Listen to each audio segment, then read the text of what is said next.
Krishna, Prabhuji and Mataji, Dandavat Pranam, all glories to Srila Prabhupada and Gurudev. Thanks. So, Dandavat Pranam to everyone who all joined today. I have the least qualification in this group to speak something about Bhagavatam, but still I take it as an opportunity to serve. I have taken this service. So please excuse me, please pardon me if I make any mistakes knowingly or unknowingly. Hare Krishna Mataji, Dandavat Pranam. Hare Krishna Mataji, Dandavat Pranam.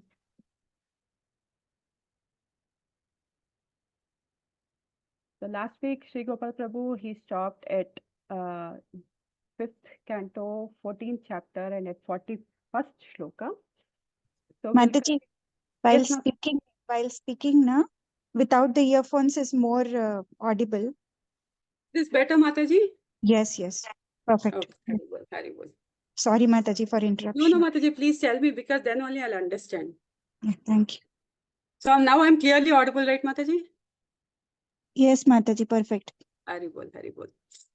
So we'll start with the 41st shloka of 5th chapter and 5th canto, 14th chapter. So can someone read this? I'm very bad at shloka recitation, Mataji, so please excuse me. I'll go directly with the translations. So can someone read this translation for me? Hare Krishna, can I read? Yes, Mataji. When the conditioned soul accepts the shelter of the creeper of Krutu activity, he may be elevated by his pious activities to higher planetary systems and thus gain liberation from hellish conditions. But unfortunately, he cannot remain there. After reaping the results of his pious activities, he has to return to the lower planetary systems. In this way, he perpetually goes up and comes down. Hare Krishna. Hare Krishna. So here Sri Chaitanya Mahaprabhu, he clearly mentioned in Chaitanya Charitamrita Madhya Leela 19th chapter and 151 shloka, Brahmanda Bharite. So the meaning of Brahmanda Bharite is wandering in the universe. See, from the time of creation until to the time of annihilation, a Jivatma will not get liberation until or unless he find a pure devotee, a guru. So Brahmanda Pramita, though he has done many pious activities, though he has gained lot of good karma, but still he will be keep on getting attached to the material existence, and he'll keep on wandering from the higher planetary system to the lower planetary system. But when can one get liberated from it? When one get the association of a pure devotee, so a guru. So that is the most important part. When we get an association of a guru, the guru can help us how to perform the devotional service of Krishna. So we can't directly, we are not qualified to perform the devotional service directly to the Krishna. So when we have a guru, he can guide us, he can help us how to perform the devotional service so that one can be free from the material attachment. So this has been proved, this has been very clearly mentioned in many of our scriptures. If you see here in Chaitanya Charitamrita also, here Chaitanya Mahaprabhu is mentioning Guru Krishna Prasade Paya Bhakti Lata Bija. So because of Guru, one gets the Prasade of the Krishna, one gets mercy of the Krishna, and that will help you to start your bhakti. And even in Bhagavad Gita, 6th chapter, 34th, in 4th chapter, 34th shloka, it is also mentioned as the Tatvidi Pranipatena Pariprashnena Sevaya Upadechanti Te Jnanam Jnaninas Tattva Darshanaha. So when we get the association, Guru is a person who can, he is a realized soul and he can help us to be free from the clutches of this material existence. So he can guide us to be free from these clutches, and he can help us in the liberation through the devotional service, and only through that we can get the bhakti. And not just in Bhagavad Gita, it is also mentioned in Srimad Bhagavatam, Tasmad Guru Prapadyate. So only because of the mercy of Guru, we can get liberated. And also Vishwanath Chakravarti Thakur, he also mentioned in the Guru Aarti what we perform in the morning, Yasya Prasade Bhagavat Prasado. Only by the mercy of Guru, we can get the mercy of Krishna. So it has been mentioned in different scriptures that only a guru can help us to get liberated. See, for example, a monkey will hang to a tree and thinks he is in the safest place and he is enjoying a monkey. It will hang from the tree to tree, it will jump from one tree to other tree, and it keeps on enjoying. Similarly, even the Jivatma, he is so much attached to this material world, he thinks he is enjoying, but he is forgetting the real interest of the life. And only with the help of Guru, he can understand what is the real purpose of the life, and he can go towards the mukti, go towards the liberation. Otherwise, completely karma kanda, going up, coming down, going up, coming down. So always, even see, he, as it mentioned is here, because of this pious activities, he will be elevated to the higher planets. But what happens after everything has been used? He has to again take birth. So there is never liberation when one performs the pious activities. It will never happen. Only when we understand the real purpose of the life, then we get liberation. Otherwise, we'll go up with the pious activities and again we'll come down.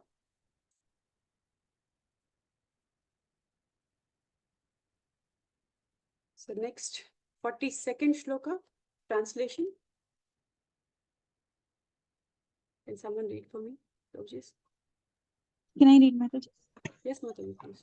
Translation by Srila Prabhupada Ki Jai. Having summarized the teachings of Jada Bharata, Shukdev Goswami said, "My dear King Parikshit, the path indicated by Jada Bharata is like the path followed by Garuda, the carrier of the Lord, and ordinary kings are just like flies.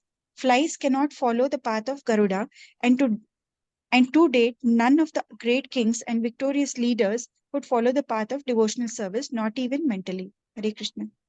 Hare Krishna. So here, as it is mentioned in Bhagavad Gita 7.3, Manushyanam sahasreshu kaschid yatadi siddhaye yatatam api siddhanam kaschid mam vetti tatvataha. So here Krishna is saying, out of many thousands among men, one may endeavor for perfection. So Manushyanam sahasreshu, out of thousands of men, one may endeavor for perfection. And out of those who have achieved perfection, hardly one knows me in truth. So very clearly Krishna is saying, he is clearly indicating that the devotional path is very difficult. It is not easy, very, very difficult. But how can we make it easy? So as we have discussed in the earlier shloka, only association of a pure devotee can make the devotional service easy, devotional path very easy. Even the kings, as it mentioned here, even for great kings who have conquered many enemies. So these kings are victorious on the battlefield, but they could not conquer the bodily conception. So there are many leaders, yogis, swamis, and so-called incarnations who are very much addicted to their mental speculations and who advertise themselves as perfect personalities, but they are not ultimately successful. So the only successful path is given us in this age by Chaitanya Mahaprabhu, who appeared to deliver all fallen souls. This path is so simple. If you understand the logic behind it, if you see from a different perspective, from a vast perspective, devotional service seem to be very difficult. But Chaitanya Mahaprabhu made it very, very easy for us, made very simple. This path is very simple that everyone can take it by simply chanting the holy name of the Lord. So Harid Nama Iva Kevalam Kalau Nasteva Gatiranita. Simply chanting the holy name, one can make this path easy. Otherwise, it seems to be very, very, very difficult.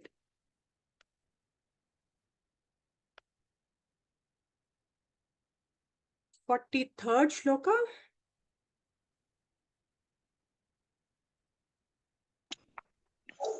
Hare Krishna Mataji, shall I read? Hare Krishna Mataji, please. While in the prime of life, the great Maharaja Bharata gave up everything because he was fond of serving the Supreme Personality of Godhead, Uttama Shloka. He gave up his beautiful wife, nice children, great friends, and an enormous empire. Although these things were very difficult to give up, Maharaja Bharata was so exalted that he gave them up just as one gives up stool after evacuating.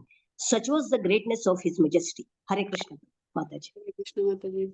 So if we take the life of Maharaja Bharata, see, he is the great emperor. He has everything in his life. He is very opulent. He has everything, what not, you name it, he has everything. But still, he gave up everything for the sake of Krishna. See, Krishna, what is the meaning of Krishna? Krishna himself is all attractive. So a pure devotee can get easily attracted to Krishna and give up all his material qualities. It's so easy for them. If one can understand what is the main purpose of life, one can understand that Krishna is more attractive than anything else in this material world. So one get attracted to Krishna. So Bharata, King Bharata, Maharaj Bharata was also one such devotee that he gave up everything. Gave everything because he was fond of serving Supreme Personality of Godhead, Uttam Shloka.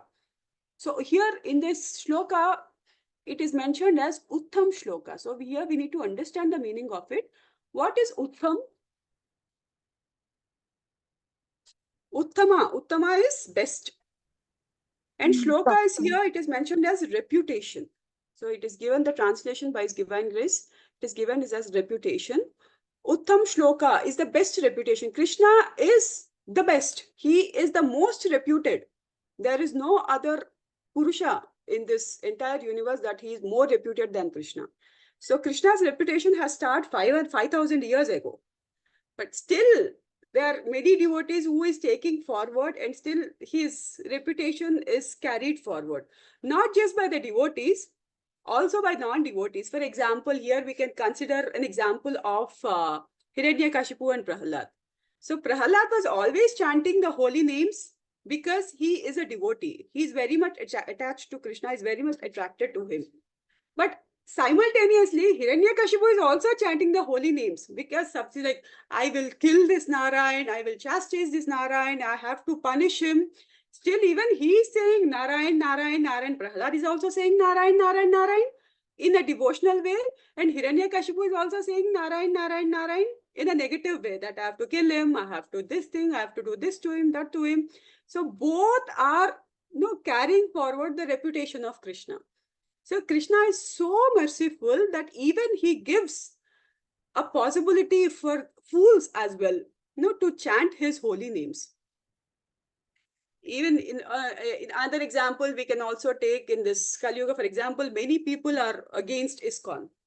There are many people who are against. They say we have to chastise this Hare Krishna people, we have to do this to them. But fortunately, though they are speaking negative, but Hare Krishna people, Hare Krishna devotees, so that unintentionally they are saying Hare Krishna, Hare Krishna, Hare Krishna. So that is the mercy of the Lord. He is so sweet that even for the fools, he gives that possibility to chant his holy names, and he's providing a chance for them to get liberated. So that is the mercy of the Lord. So again, we go back to Bharata's life, Maharaj Bharata's life. He gave up everything for Krishna. He's such a great devotee. He gave up everything because he's so much attracted to Krishna. But unfortunately, during his last days, he got little affectionate towards the deer. He got affectionated towards the deer. And unfortunately, in his next life, he has taken the body of a deer. But because of Krishna's mercy, he didn't forget anything about his previous life. So he remembers everything. Because of that, he has taken birth as Jadabharata in his next life. The devotional service, whatever he has done, see, devotional, a little unintentional, if a little inattention in devotional service, one can get retarded very easily from this path. For temporarily, but whatever service we have done, whatever devotional practice we have done, it is not lost. It is definitely carried over to the next life. So similarly, that is what happened with Bharata also. Though he has got affectionated, he got attracted to the deer, but because of his good karma, whatever he has done, whatever the devotional service, whatever he has done, he still remembers that life in the deer body, and he has taken the birth of Jadabharata in his next life.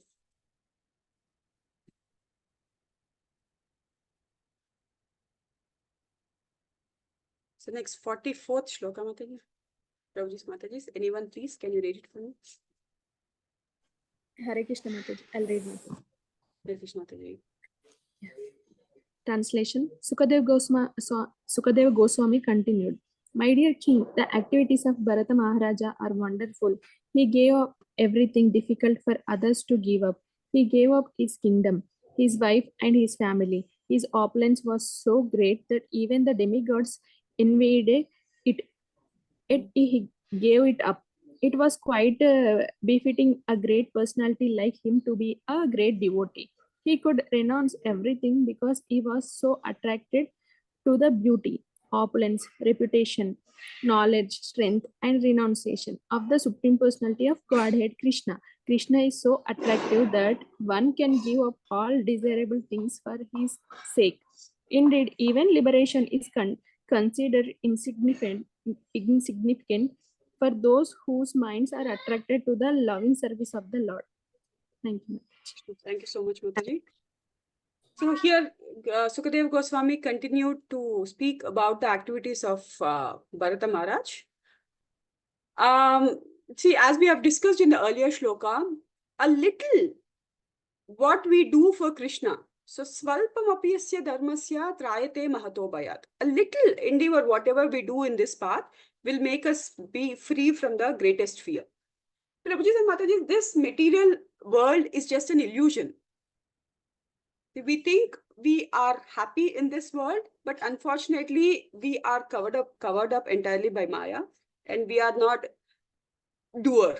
So there is someone who is doing everything for us. And the last line, if you try to understand this, indeed, even liberation is considered insignificant for those whose minds are attracted to the loving service of the Lord. See, if you ask for a devotee, if you interact with a devotee, for him, taking rebirth or not, it is absolutely irrespective. He doesn't really think of taking rebirth or not. He is purely involved in the loving service of the Lord. So that is the main focus. If you talk to any of the devotees, they always talk about Krishna. They don't talk that I should get liberated, I should go this, I should do this. It's nothing like that. They always focus on the service, the loving service, whatever they're doing for the Lord. So that is the most important for them. And that is the real mukti. We don't really need to keep that in mind that I have to get liberated in this life. I have to reach Krishna. I have to do this, do that. No, just perform your service and rest will be taken care by the Krishna. So when you are completely involved in your service, that is the real mukti of yours. No need to focus on the liberation. Then there'll be a lot of confusion whether this path is right, whether that path is right, whatever the instructions given by our guru, our spiritual master, or Srila Prabhupada, when we literally follow that word to word, when we focus on their word to word, then that is enough. That is the real mukti. That is what it is mentioning in this last line.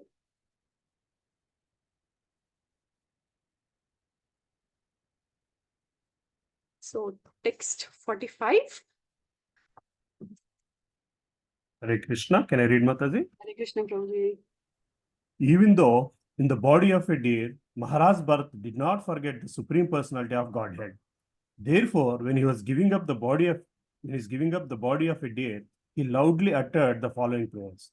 The Supreme Personality of Godhead is sacrifice personified. He gives the resultants of ritualistic activity. He is the protector of the religious systems, the personification of mystic yoga, the source of all knowledge, the controller of entire creation, and the super soul in every living entity. He is beautiful and attractive. I am quitting this body, offering obeisances unto him, and hoping that I may perpetually engage in his transcendental loving services. Uttering this, Maharaj Bharat left his body. Hare Krishna. Hare Krishna, Prabhuji. Thank you so much. So we need to take Maharaj Bharata's life as an example for us. So whatever the path of self-realization we follow, our ultimate goal is Narayan. So Srimad Bhagavatam also says, Ante Narayane Smriti. So our ultimate goal is Narayan. So Jadabharata also, though he has taken the body of deer, he did not forget the Supreme Personality of Godhead. Therefore, he was giving up the body of deer. He loudly uttered the following prayers.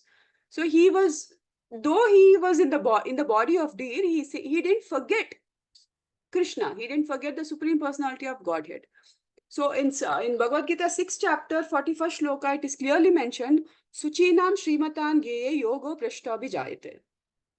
So one who, after continuing, after performing some devotional activities, who gives up his body, who will fall down, they will take the birth either in a Suchinam, in a Brahmana family, or Srimatan, in a rich aristocrat's family. So either in a Brahmana's family or in rich people family, so that they would be able to continue their spiritual life in the following birth, in the following life. So fortunately here, Bharata, after leaving the body of deer, he has taken the birth in a Brahmana family as Jada Bharata. So then he continued his devotional service from the past lives. From as Maharaj Bharata, he has performed then in the body of deer. He didn't forget the service, whatever he has done. And then finally he took the body of Jada Bharata, where he understood his previous life and he continued his devotional service from there. And he has always preached the word of Krishna. So that is how he continued his devotional service. So here Maharaj Bharata's life is a very good example for all of us, that we should, whatever the body, whatever in bodily conception we are in, whatever body we have taken, we should always try to remember Krishna, and definitely Krishna will help us. If our endeavor, if our intention is strong, then Krishna would definitely help us in every life, in life after life, until we reach him ultimately. He would definitely help us to remember him.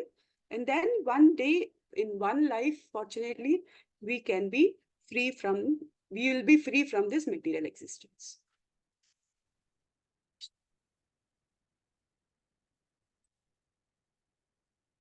So 46th shloka. Hare Krishna Mataji, Dandar Pranam. Hare Krishna Mataji. Translation by His Divine Grace, A.C. Bhaktivedanta Swami Srila Prabhupada ki jai. Devotees interested in hearing and chanting Shravanam Kirtanam regularly discuss the pure characteristics of Bharata Maharaja and praise his activities. If one submissively hears and chants about the all-auspicious Maharaj Bharata, one's lifespan and material opulences certainly increase. One can become very famous and easily attain promotion to the heavenly planets or attain liberation by merging into the existence of the Lord. Whatever one desires can be attained simply by hearing, chanting, and glorifying the activities of Maharaj Bharata. In this way, one can fulfill all his material and spiritual desires. One does not have to ask anyone else for these things, for simply by studying the life of Maharaj Bharata, one can attain all desirable things. Hare Krishna. Hare Krishna Mataji, thank you so much. So this purport is very interesting.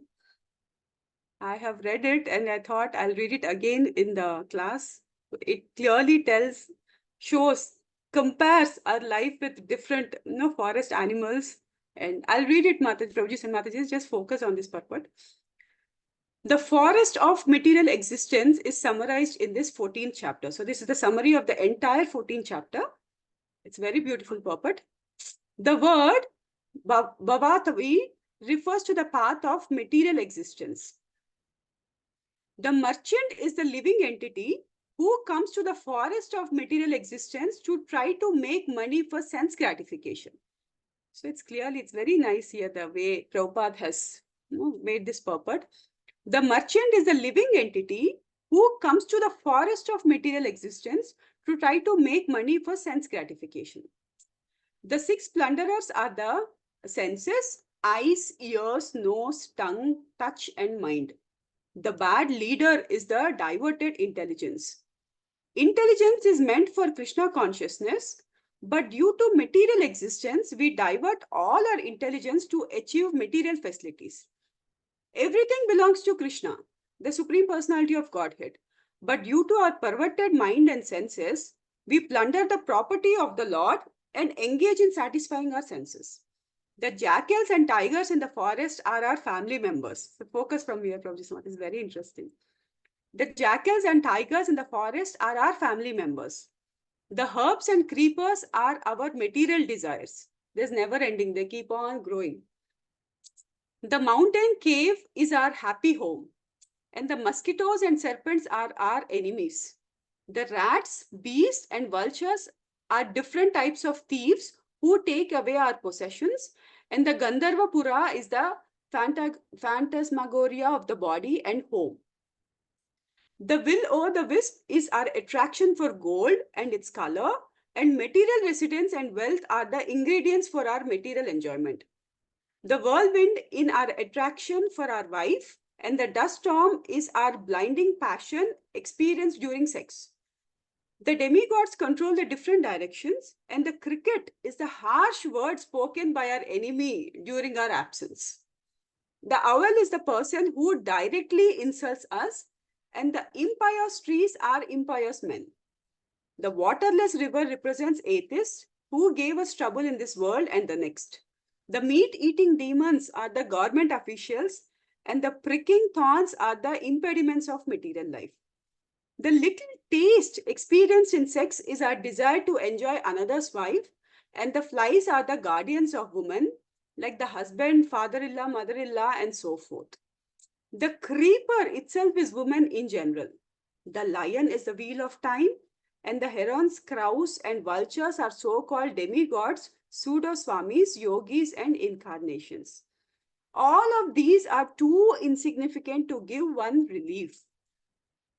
The swans are the perfect brahmanas, and the monkeys are the extravagant sudras engaged in eating, sleeping, mating, and defending.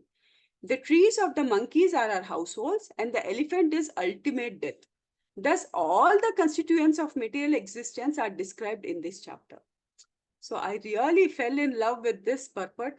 I don't know, Prabhupada, in what mood he has written this purport. He has just lammed the entire material life. And it's clearly mentioned here that we plunder the property of Lord and engage in satisfying our senses. In Ishopanishad, text 1, it's mentioned, Ishavasam idam sarvam yatkincha jagatyan jagatyena taktena bunjita mantuda kasyasvittanam. So everything belongs to Lord. There's nothing, we think, okay, this is my house, this is my villa, this is my, this, that, my family, my kids. So everything belongs to God. So we have taken this birth only to use whatever quota that has been given by Krishna to us. But what are we doing? We are trying to plunder the property of Lord and satisfying, just to satisfy our senses.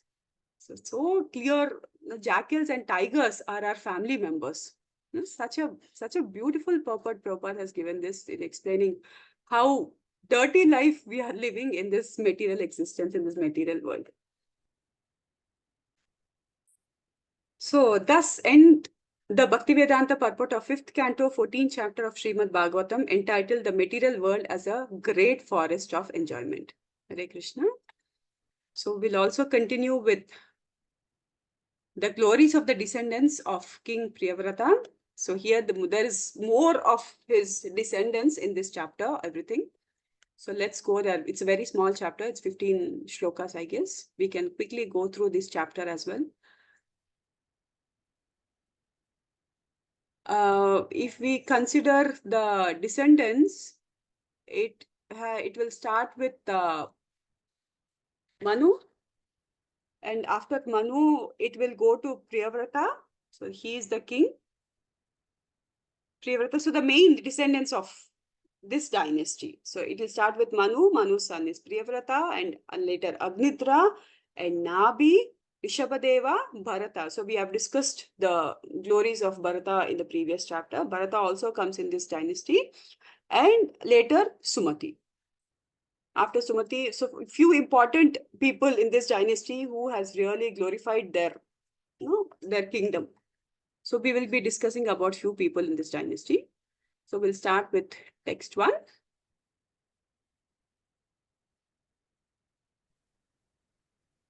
Hare Krishna. Hare Krishna, Prabhuji. Yeah, I was thinking, the last Dandavat Padma Mataji. I was thinking this last chapter, 14th chapter, was almost read by 4 different devotees. I had begun it, and then Suma Mataji, then I think it was Sri Gopal Prabhu, and then it is you. There is so much depth of information Prabhupada has given in his purports. So why don't we spend a little time? I think we are almost like 20 of us on the call. You starting a new chapter is good, but I was thinking, after hearing this, so much of information and realizations from Acharya, what do we feel if each of us can spend a little bit of time and reflect on the 14th chapter of what they really got affected while they heard it? What is their feeling? How do they practically want to apply it in their life after hearing all this? Is that okay? Prabhuji, as you say, Prabhuji. Yeah. So We can how- start. Yeah. So how should we do that, Prabhuji? Should I ask all the devotees to speak Yeah. about it? Everybody can reflect. You can add wherever.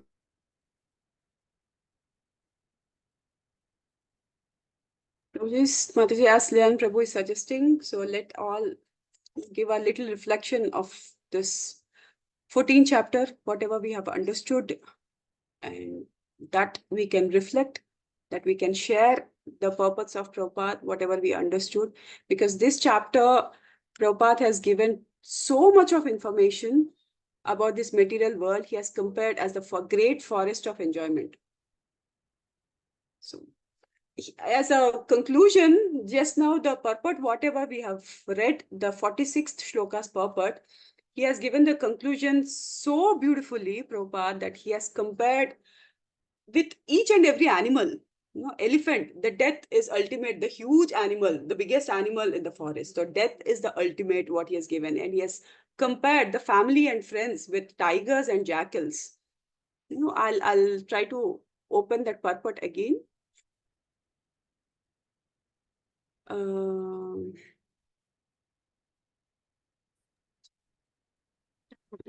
Somewhere else.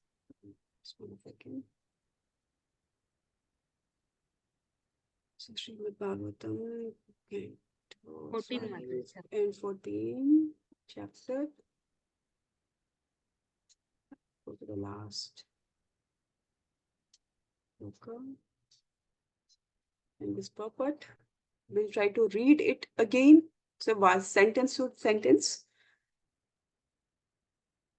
The merchant is the living entity who comes to the forest of material existence. So here, living entity, the Jivatma is considered to be the merchant who comes to the forest of material existence. So this entire material existence is compared to the forest who try to make money for sense gratification. Now that means we are trying to destroy, it's clearly said that we are trying to destroy the forest for our sense gratification. The 6 plunderers here clearly mentioned are the senses: eyes, ears, nose, tongue, touch, and mind. So these 6 things are the culprits, for our enjoyment. And the bad leader, here it is considered to be the intelligence. So what is our intelligence meant for? Our intelligence is purely meant for the Krishna conscious. The Vedas, whatever are given for us, these are purely for us to understand the Supreme Personality of Godhead. But we are using our intelligence nowadays only for sense gratification, to earn more, to have more enjoyment in this material world. Unfortunately, it is not possible. But we consider that happiness is this, and we are trying to more plunder the property of the Lord given. The mines, whatever it is, we are trying to extract more and more from this Mother Earth and try to engage them in satisfying our senses. The jackals and tigers in the forest are our family members, most dangerous animals, and similarly the most dangerous people around us who always try to take us away from the Krishna. The little, whatever we are struggling, in Krishna conscious, family and friends are the people, they keep saying, why at this age? Why can't you do it to the end of the life? This is not the age to practice devotional service, practice devotion. This is the age to enjoy. I don't know what is the definition of enjoy for them. So are our family members. And the herbs and creepers are our material desires. So never ending. They keep on going. Creeper, you don't see, they keeps on creeping. So that is how our material desire is. It is never ending. The mountain cave is our happy home. the big cave. So we think we have a big cave. So tiger has a big cave, lion has a big cave, and all foxes, they have small cave. We think that is our happy home, and mosquitoes and serpents are our enemies. The rats, beasts, and vultures are different types of thieves who take away our possessions. And the Gandharva Pura. Prabhuji, Lilan Prabhu, can you add something to this which I didn't really understand, Prabhuji? The Gandharva Pura is the phantasmagoria of the body and home. Yeah, phantasmagoria of the body and home is about the decoration that we do to our body to make it look more attractive. So the Gandharvapura is basically known for its opulence, Okay. good looking place, Okay, Prabhuji. being pervertedly told there. Okay, okay. And Sorry, gold. I got disconnected and again I came back. So some reason I was speaking, got disconnected, again I came back. No, Prabhuji, nobody spoke until now, so we'll start after this. So maybe I can request Sri Giriraj Prabhu to speak something about on this, your reflection about this purport. Or perhaps Prabhuji suggests we can take one by one little reflection about this chapter.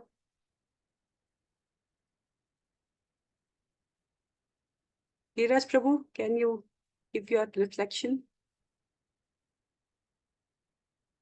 Or maybe whoever is interested, Subara Prabhu or Sri Gopal Prabhu. Hare Krishna Mataji. So, Sorry, Mata. Sorry, Sri Gopal Prabhu. yeah, go ahead, Giriraj Prabhuji, please. Question, Prabhu. Actually, I was little attentive or away. Tell me again, Mata, what is it? Lilananda Prabhu has told instead of starting a new chapter, we can see, because Prabhupada has given so much of information in this particular 14th chapter. So Prabhuji has mentioned maybe we all can reflect a little bit on this chapter and more focus on this instead of starting a new chapter. So maybe if you can give your reflection on this, that would be really helpful for all of us to practice more devotional service. See, I am also struggling Baddaji, Mataji, okay? The 6 plunderers are the senses, it's mentioned here. Basically, how we use our senses, that matters. Eyes, ears, nose, tongue, touch, and mind. That is about the only thing. So, how we different activities are generated because of these 6 plunderers. How are we using these senses? Basically, Prabhupada, sense gratification. The more we gratify senses, the more we take number of lifetimes. So intelligence is meant for Krishna consciousness. Dadami buddhi yogantam yena mam upayanti te tesham satadiktanam bhajatam priti purvakam dadami buddhi yogantam yena mam upayanti te. Wonderful verse from Bhagavad Gita, Chatusloki Bhagavad Gita 10.10. One of my favorite verse. So to those, very beautiful meaning of this verse, okay? To those who are constantly serving me with love, I give the intelligence by which they can come to me. So we have to serve, develop the service attitude, always develop that humility, and serving. That is there. The instruction is there in the Chaitanya Charitamrita. I am not Brahmana, I am not Shudra, I am not Vaishya, I am not, or I am Brahma, I am not a Brahmana, I am not a Kshatriya, I am not a Vaishya, I am not a Shudra, I am not Brahmachari, I am Grihastha, Vanaprastha, Sanya. Then who am I?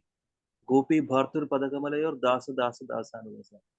So Krishna consciousness is meant for develop service attitude. The more we develop service attitude, the better our consciousness, and that way we develop.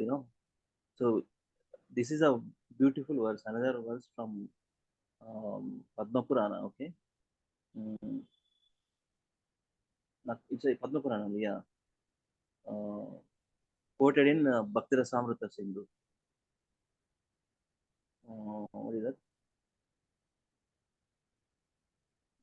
भावे ग्राह्य इंद्रिय सेवोन्मुखे जिह्वादो स्वयं एव स्फुरत्यद अतः श्री कृष्ण नामादि न भवेत् ग्राह्यम् इंद्रियै सेवोन्मुखे जिह्वादो स्वयं एव स्फुरत्यद. Jihva, basically tongue is the voracious two propensities, speaking propensity and eating propensity. Prabhupada writes, how we use our tongue, most of the things settle. The more we speak about Krishna, our senses comes under the control. Only take prasadam, okay, offer to Krishna, that will help us to control our senses. So this is the thing. And 10.10 was, to those who are constantly devoted to serving me with love, I give the understanding by which they can come to me. So Krishna only gives the intelligence when we serve with love and loving devotional service. So that's what I wanted to share here, Mataji. Thank you so much for the opportunity to share something. Thank you so much, Prabhuji. Thank you so much, Dandavat Pranam.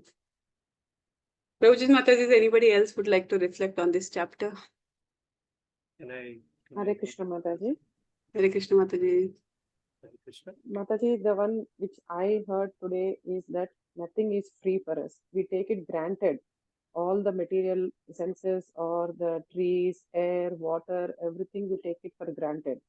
That it's, I earned this. It's me who earned everything. But we forget Krishna. The final thing is everything was given by Krishna. That one thing I like with Mataji today. And you said nothing belongs to us. That's the thing, Mataji. Yes, Mataji. So it's mentioned in Ishopanishad that nothing belongs to us. Only the quota, whatever it is given to us in the text 1. Ishavasam idam sarvam yatkincha jagatyan jagat. Only our quota, whatever we have to use it. But what we are doing, we are extracting more and more and more only just to satisfy our senses. So Lilananda Prabhu has mentioned many times, he gives the example of dog. A dog hardly goes 50 to 100 meters to find its food. But though we have enough to eat, though we have enough to live, but we are never satisfied with our senses more and more and more. That is how we are plundering the property of the Lord, and we think everything belongs to us, but ultimately, aham na karta, hari hi karta. So he is the one who is the doer. Thank you so much, Mataji. Hare Krishna. Hare Krishna Mataji. Can I speak something on this chapter? Hare Krishna, can you hear Your my voice voice? is very low, Prabhuji. Hare Krishna, can you hear? We can hear, but okay. That's the best, I guess. I don't know, something wrong with the computer. It's low, actually. Maybe it's only for me or Prabhuji's Mataji, other devotees, I don't know. We can hear Mataji. Can hear, okay. So, Hare Krishna Mataji, Prabhuji's Dandavat Pranam. Thank you for a wonderful class, Padma Mataji. The last purport actually is really awakening thing. So, Yes.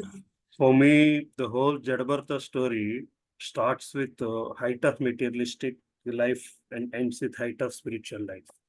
Yes. So he is the best of the best rulers. I mean, in the sense of he has the best of the best material access to the best of the best materialistic things in life. And he sacrifices all that and falls in for a small deer, basically. So we talked about it because it's lack of association and so on and so forth. But the bottom line is his fall for compassionate for another living entity that has actually taken away an element of spiritual progress for that particular soul. So what does it really mean? It does not mean that we don't have to be compassionate for other people, but don't get carried away with the compassion of materialistic help, basically. Again, the last purport reflects the same thing, basically. Like, you as a person is absorbed by different materialistic elements. Like you talked about a family as tigers and jackals and other things, creepers. Basically, creeper is always something that wants to grow on you, basically, parasite kind of thing. So so there for Jadabar, for King Bharata, the creeper came in the form of a deer, basically. Right. So it doesn't matter how much sacrifice you make in materialistic world, if you don't have that simultaneous spiritual progress, at any point of time, a small thing of compassion to another living entity is still materialistic. So the biggest compassion for a human being should show to other living entities is not materialistic help, but spiritual help. You're able to give somebody the whole discussion of Madhav Seva, Manav Seva, basically, right? He was helping another living entity but that was not, that hasn't become a God seva. So the only way that seva could be God seva is when you're helping another entity towards taking him to the God, the shelter of the God, basically. That's if you don't do that, somewhere that compassion can kill your spiritual progress. So his materialistic help brought him back to materialistic world. His materialistic compassion brought him back to materialistic world. Then the next life, with the mercy of the Lord, he was able to remember that, and that particular purport, I don't remember the number I read. It talks about how Jadabartha left the dear body just with praying for the mercy of the Lord, and then he was able to be born as Jadabharata, which has less of materialistic access to less of materialistic things and more of spiritual things. Basically, that's the difference between King Bharata and Jadabharata. By birth, Jadabharata did not have so much access to materialistic things. That's the mercy of Lord, basically. So, and then Jadabharata also tells us he wants to live a life where he is not proving his supremacy as a materialistic person. He wants to live as somebody who thinks is materialistically dumb, is materialistically of no use. So this is something, we always try or strive for. Actually, the corporate world, materialistic world is that you have to prove yourself at every stage, and Jadabharata is trying to unprove himself at every stage of his life, basically. He wants to behave in such a way that nobody thinks he's of any worth. And in our materialistic life, even though we are not so much of worth, we try to be as if, project ourselves as if we are a lot more worth than what we are, basically. So that's Jadabharata tells us the requirements for spiritual progress, basically. It doesn't matter if you are not appreciated materialistically, as long as your link to the God, your connection with the God is more important than any small praise that you are getting or any small praise that you are not getting, basically. That's the life of Jadabharata. And then the king Rahu, what's his name? What's the name? King's name? Rahugana. Raghugana shows us Raghugana actually scolds Jadabharata, and Jadabharata actually gives him back the philosophy and tells him how the life should be, basically. So this is the character of a true Vaishnava. So you saw him help a deer to cross a materialistic problem, and now here you're seeing him help a king cross spiritual uh, bridge, basically. This is the difference between same service. It's a social service only. There, the serving the deer for materialistic purpose versus serving king with the giving him the highest philosophy, so that he is now helping. That's the character of a true Vaishnava. So, but that's the difference between Bharata and Jadabharata again for me.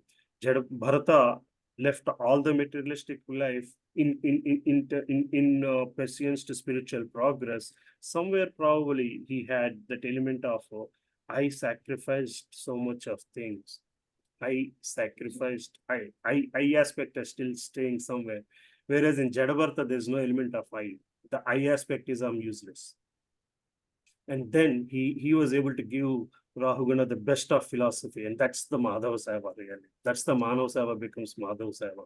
And that's the association of Vaishnava for the king, basically, right? That's what the Vaishnava does. Even then, he was being scolded for his materialistic work, carrying this thing for the king. But then he gave back the spiritual knowledge that is needed for any living entity. Is what for me the realization of my takeaways. He started with the highest of materialistic life to highest of spiritual progress, basically. That's what I felt, Mataji. And then the last purport is the last nail in the coffin, basically. It clears up the whole thing. It clears up the whole thing. Basically, this is what the spectrum of materialistic to the spiritual life is all shown in that last book. But thank you, Mataji. Hare Krishna, Prabhuji. Mataji. I said something wrong. Please forgive me. No, Prabhuji. Actually, even Hare in Krishna this, Mataji. Yeah, Hare sorry. Krishna Mataji. Yeah. No, I'm just giving the example of that little boy, Bhakta Bhagavat, that 4 years, 5 years little boy. So those are the true examples of this transition, the Suchinam Srimatan Ge. That happens. People might have that doubt whether it happens. There are some atheists who might think that who really doubt on taking on the rebirth and everything. So whenever I see that little boy, so I don't know where he stopped in his previous life. Such a little small young 3, 4, 5 years boy, high knowledge, the way he screams the name of this Krishna, the way he screams Jari Bol, as like this really mesmerizing, the way he is carrying his devotion from the previous life to this life. Whenever you are talking about when Subara Prabhu was talking about King Bharata and Jada Bharata, the difference transition from material life to the spiritual life, I was just remembering that little boy, what sort of life he had in his previous life, and the same devotion he's carrying in this life. That small age. Those lives are real good examples for us. Yes, when whatever swalpam apyasya dharmasya, little whatever endeavor we do, Krishna will not let us down. He stands always for us, and definitely he'll take us forward to reach him one day. So that is what I was remembering that boy. Yes, Mataji, sorry, please, Mataji, Deepa Mataji. Deepa Mataji, please carry on. Yeah, Hare Krishna. Sorry, I actually had to go to PTM, so I wanted to share something. Yes, Mataji. Yeah. If you have So, to go, Mataji. so in this chapter, what I felt like when I was reading it is that there are different places where Srimad Bhagavatam actually gave the kind of exemplification, like whatever is mentioned in Bhagavad Gita is kind of exemplified in Srimad Bhagavatam. Like for instance, when in Bhagavad Gita we learn that when we are bahirmukha with Krishna, then we get entangled in the material world and we keep going around in different yonis, in different species of life. So this chapter is like that exemplification where a pure soul, when he wants to give up the Lord's association and Krishna gives him a chance to do that, to go to the material world, enter the material world, and then that is the reason why a pure soul actually falls down into the material world, and with all the activities and under the influence of the modes of material nature, he's taking different births, trying to satisfy the different desires. And this last purport also so beautifully talks about this forest where he is like kind of the six senses are actually plundering the different I mean they are the plunderers, and what are they plundering is what is actually property of Krishna, which is meant to serve Krishna but is actually being used for sense gratification, like a robber is robbing everything for his own use and satisfaction. So these are wonderful exemplifications. One exemplification is the Srimad Bhagavatam itself is doing, even in terms of like Prachina Barhi and the 9 gates, the analogies that the Srimad Bhagavatam had presented. And again here they have given the example of this forest and the plunderers. It is so beautiful that I feel that people who have like no access to this knowledge must be like, what are they even relishing? I feel like that. What are they even enjoying when they're not talking all this? Then that's what I realized, that whatever is given in Srimad Bhagavad Gita is only what is being shown in Bhagavatam, and this chapter is a very good example. While in the other cantos we had learned about greatness of Krishna, how he's created the universe and what are the different elements, that is his beauty and engineering. And but these chapters dedicated to how, I mean, it is going into those micro details where how a individual soul is actually getting entangled. That is so wonderful. So, and I used this example even to explain to some people who were having doubts in the SSR here also, the that why does Krishna do why did Krishna not stop the Kurukshetra war? And even for those things, I will give examples of how he respects our free will and things like that. So, but senses compared to rogues and thieves, and taking away man's knowledge and putting us into the this world of nescience.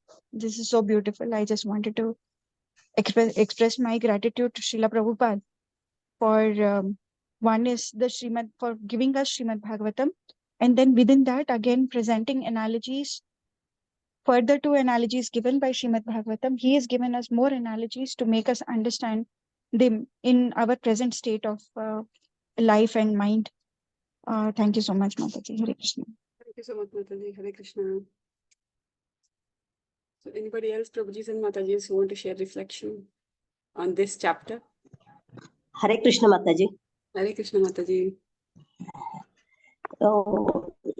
In this chapter, I was very much impressed by Jadabharata's story, because I have heard umpteen number of times this Jadabharata's story, because here in Karnataka, so many number of times I have heard this Bhagavata Saptaha, only 7 days they do.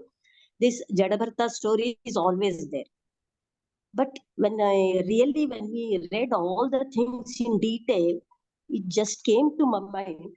See, Jadabharata, as we all know, is the son of Supreme Personality of Godhead, Rishabdev. Being as such a he was very exalted devotee also. He was leaving his wife, children, and Aisharami life he was leading. It's very difficult to leave that life also. But he was so much attracted by the spiritual, or he was a big tapasvi. He left all those things. But when he came to do, when he fell into a deer, when he saw a deer, he fell for it. So one can think, is it really true, or is it really happening that such an exalted man, such an exalted king, how can he be to such a low this thing he can do? But one thing what I understood was, maybe here Krishna is giving us two important lessons. That is, for everything, to be an exalted devotee or not, to be an utmost materialistic person, we require Krishna's mercy. Because of his mercy only everything happens. As we say, Tena vina trinami pina chalati. We know that. So, though he was, as Subrao Prabhuji explained, it is the height of materialistic life and height of spiritualistic also it is. So, Krishna is making us understand that for anything and everything, my mercy is very important. So, please, he is just showing this example just to make us understand that at any point of time, we should not forget Krishna. We should not at all. Of course, we are grihasthas, we are in a materialistic life, and just we can't leave our family and go. But everything has a limit.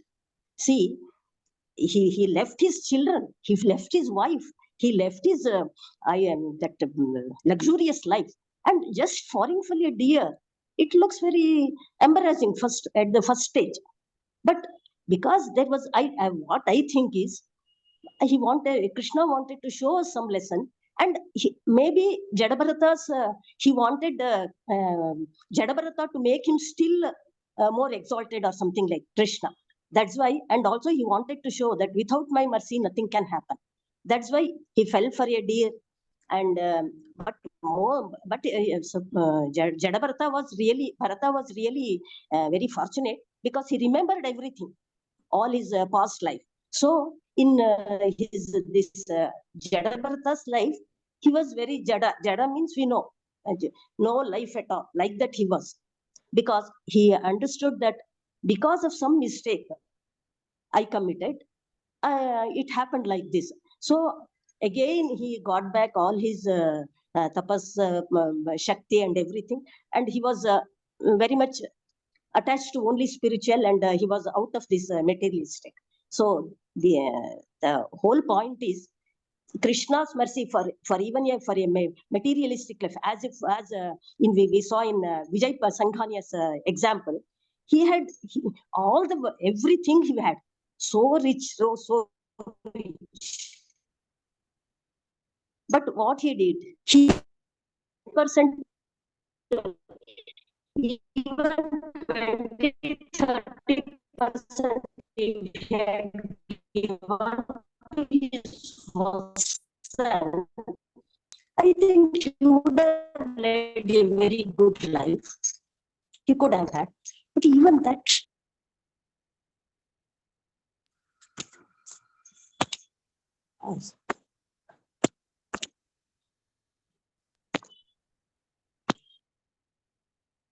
Sorry, some interruption was there. Yes, Mataji, So, some connection issue. what I think is, at any point of time, we should not forget Krishna. Even amidst materialistic life, we can be at the back of our mind, Krishna always should be there, because even that materialistic life, what we enjoy today, a big house, very good children, all is given by Krishna's only. It is Krishna's mercy only. Without Krishna's mercy, the very next moment we are nothing. If we know that, I think we can lead a very good life, and we can achieve the goal of going back to Godhead, something like that. That's what it was my reflection and my thought. Thank you, Mataji. Thank you so much, Mataji. Hare Krishna. Prabhuji's Mataji, anybody else would like to reflect? Yeah, Prabhu, maybe you can conclude this if you are available. Yes. I'm just waiting for one more devotee to reflect, if anybody wants to. Prabhuji's Mataji, anybody would like to reflect before Prabhuji? I just need 5 Hare minutes. Krishna, Mataji. Yes, Prabhuji. Sunil Prabhu, Hare Krishna. Yeah, Hare Krishna. I don't know whether it will be reflection on this whole chapter or not, but this is some realization of yesterday. So I wanted to share. So we went to passport office for our renewal yesterday to Nizamabad, and I misspelled or certain things, details in the passport of my wife, and then my wife was saying, "You can't do it properly." And while returning, earlier I used to I would actually say why I'm like this. Okay, why I'm like this, or I cannot be like meticulous in detail. But after Krishna consciousness, I actually said, yes, I am like this, but I need to be much more diligent, or say I need to check twice on some of these aspects. But while returning, and I was actually in the car while I was driving, and then I was thinking about it, and then I realized that I am not this. I am not this as a person, or say I am not actually this. I am, or say when I was identifying myself with, okay, am I like this as an individual? So I said I'm not this, and I am a soul, however bound in this whole thing of these conditioning of me, that I am not like in be particular about some of these details, and so but I'm not that as an individual. So that was really, it just struck me while I was thinking about it. I don't know what happened, and then I really realized that yes, this is not me. And whatever we are doing and like whatever activities we are doing, for example serving or say chanting, it is only for our soul, and that is the spiritual thing for which we need to connect to. And whatever we are doing extra, or whatever we are not as an individual, or whatever we are as an individual, is just based on our conditioning, material body conditioning. Yeah, I know it is very, very basic thing, but this is what we teach, this is what we hear. But that realization yesterday was really thought-provoking. And then when I was chanting, while after I came back, So my chanting also was very nice when I was chanting as well. So I just wanted to share that reflection. Thank you. Thank you so much, Prabhuji. Thank you so much, Hare Krishna.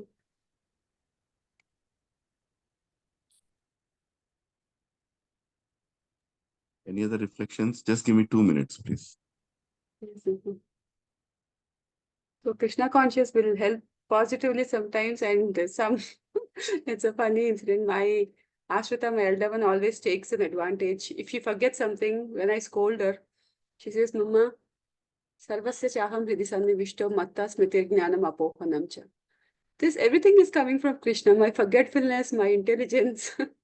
So if I forget something, it is not my problem. So Krishna has given me this forgetfulness. So kids are taking also advantage of Krishna consciousness. So anything, any other Prabhujis? Raj Prabhu, would you like to reflect something? Praveen Prabhu? Or Surendra Prabhu, Vanilla Mataji. Vanilla Mataji, you can reflect something on this chapter.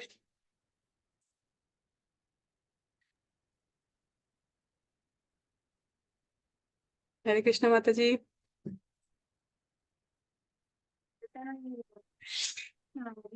Like Bharat Maharaj said, I just feel like what is hope for us? Like this material world is so horrible. Like Bharat Maharaj went to Bhava stage and still he fell down from there. Like I didn't even enter Shraddha stage. Like what is the hope for me? But day before yesterday, I was attending Sundarshan Prabhu's class in Warangal Temple. Mataji, like he was saying like generally in Bhagavad Gita, Krishna says, Bahanam Janmanam Anta Jnanam Prapadite Vasta Samahatma Sudarlabha. Like it takes millions of lifetimes to understand that we have to come to the devotional. Like, but he was saying like our acharyas are so merciful that Bhaktivinoda Thakur, he said that it doesn't take so many lifetimes. In just 3 lifetimes, you can reach Krishna. 1 lifetime for Nama Aparad, 1 lifetime for Nama Bhas, and 1 lifetime for Shuddha Nama. But more merciful is our Srila Prabhupada that he said that just follow my instructions and in 1 lifetime I'll take you back to Krishna. Yes, yes, thinking, okay, maybe this is the hope. We are stuck in a dark well, and maybe this is. Yes, yes, Mataji. Thank you so much, Mataji. Hare Krishna. Hare Krishna.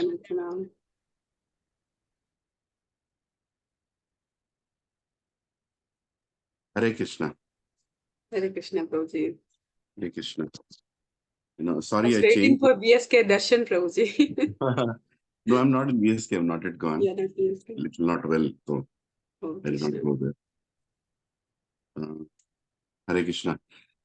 So this is definitely one of my favorite chapters in Srimad Bhagavatam. As I said, it moved me when I first read this chapter. So many times people think that is Shastra speaking truth? Many people think that Shastra is some kind of philosophy, some kind of theory that doesn't apply. But when I read this chapter, I really felt, what can more apply than the reality expressed in this chapter? Everything was coming out, even the most hidden truths, hidden desires, or rather ununderstood life. Everything was being, exposed in front of us, especially Prabhupada's, like unbelievable. Prabhupada didn't leave anything left. Whatever he wants to give us to understand how dangerous is material life, he gave it. Couple of things, this I wanted to reflect is sometimes people misunderstand compassion towards a deer. Is it what do you call that? Is it a wrong thing to be compassionate towards somebody? No, it's not wrong. It's not wrong to be compassionate towards anybody. But the only thing is that somewhere we don't want to accept that the life is being run as per Krishna's plan. Every one of us is in this material world to be humbled, right? We are going to be humbled here. No matter what we plan, we'll be humbled, we'll be told, we'll be shown things we don't want to see. Everything is being planned by him. So when we see other living entities going through difficult times, we have to be compassionate, but we should never feel we are doing something that Krishna has not done. Oh, God could not do, so I'm doing it for them, right? That's what philanthropists feel. Philanthropists, when they do service for anybody, they reflect as if the world is very bad, but they are very good, and they are doing it.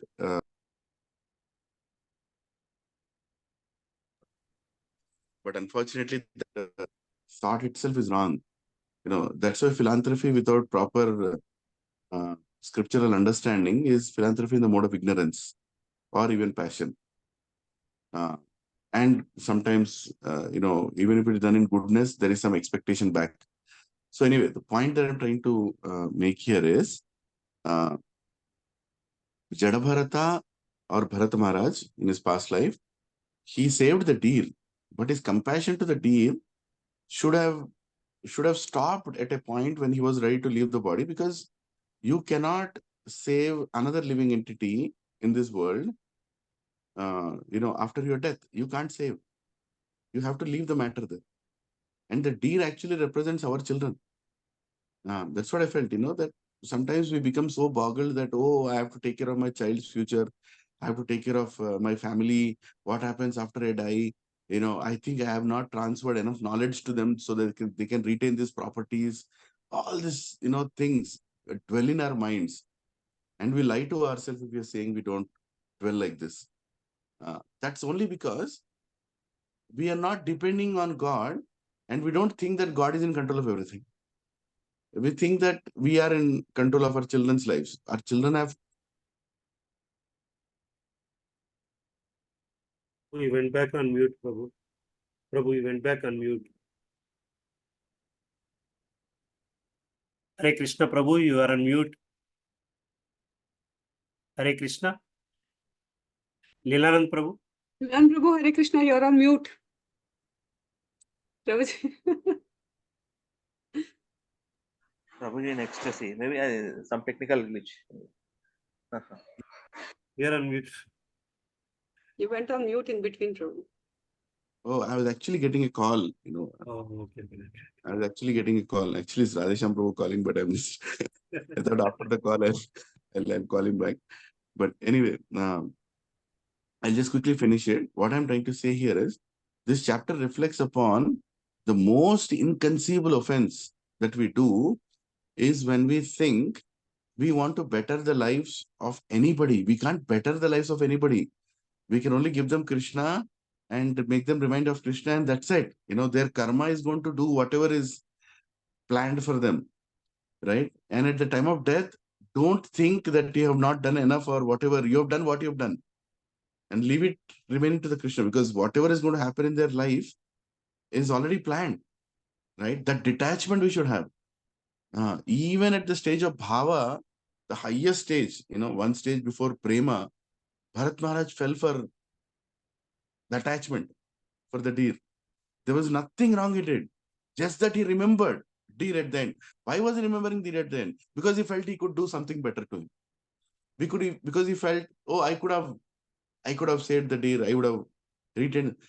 He should have just left it to Krishna's plan. He should have just left it. Done. I've done enough. But he didn't leave. He just started remembering. See, that's the most dangerous thing that can happen to any one of us. And this chapter, like Subhara Prabhu said, it's the epitome of spiritual realization at the end and even at the beginning, because that one mistake, just think, he did everything right. He was a great son among the 100 sons. He was the ruler of the world. He had all the spiritual realizations. The only mistake he did is he remembered. He remembered because he felt he could have done more, or rather he was doing it. And that one tinge of subtle feeling, which I think only he and Paramatma knows, still kept him in this world. right? It's that, what do you call that? Impossible to leave this material world.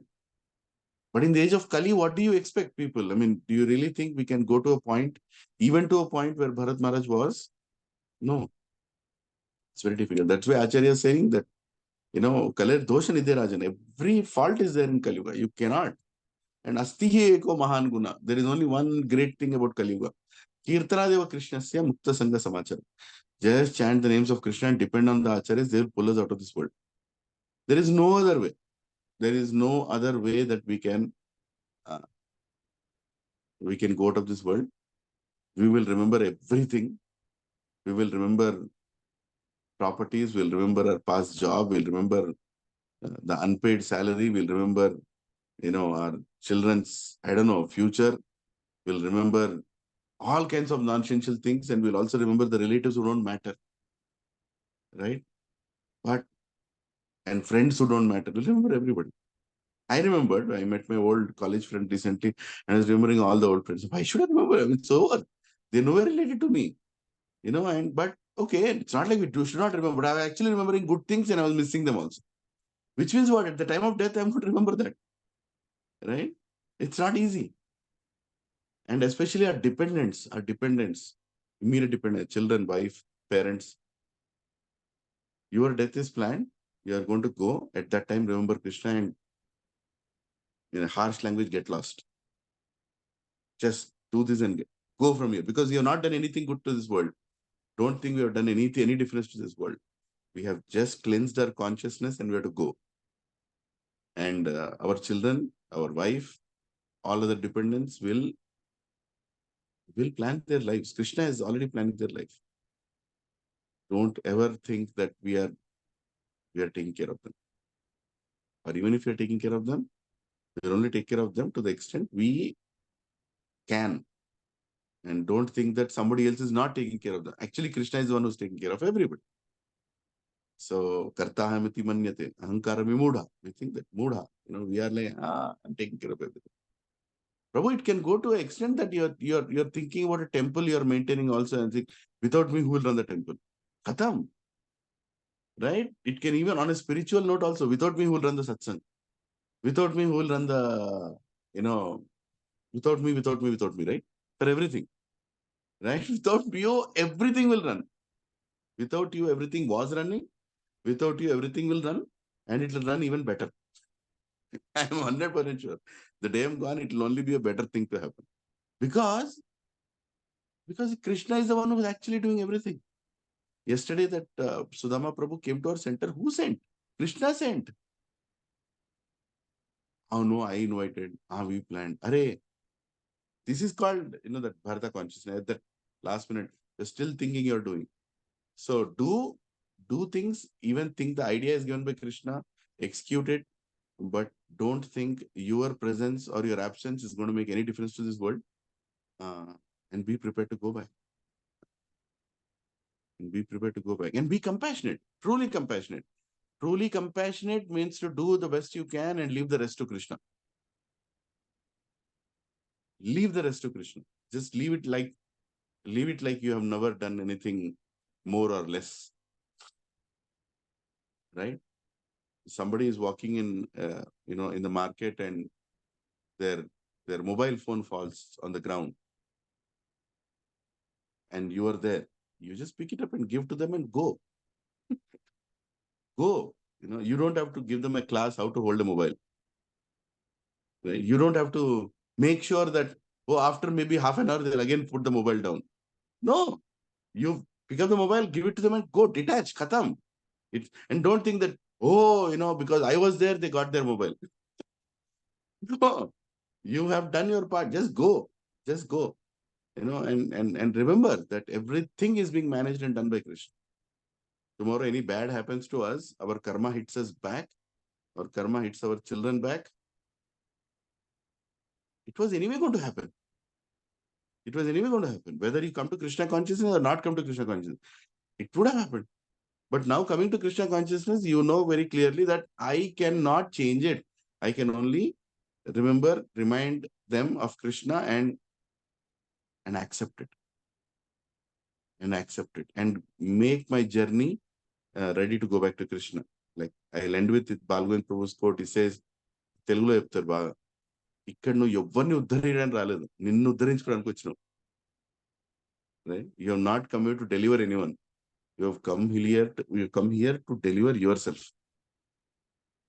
And we have to be selfish in spiritual life. Tomorrow, if my child is demanding too many things, which is hampering my spiritual life, so thank you very much. Who are you? Haribol. Done. Because I had many children in the past.